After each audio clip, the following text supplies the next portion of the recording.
Calcium सर्व लोकांना सारखं लागतं असं आपल्याला वाटतंय का? पण खरं पाहता पुरुषामध्ये आणि महिलांमध्ये यात खूप मोठा बदल आहे. Number 1, bone density difference. महिलांच्या तुलनेत पुरुषांची हाडं जाडसर असतात, पण त्या तुलनेत महिलांची बोन डेन्सिटी ही खूप कमी असते.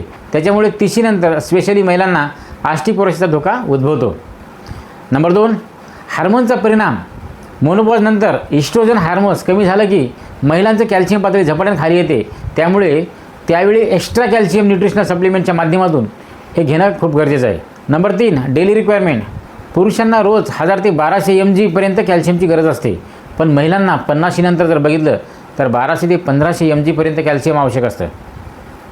Number 4, activity level.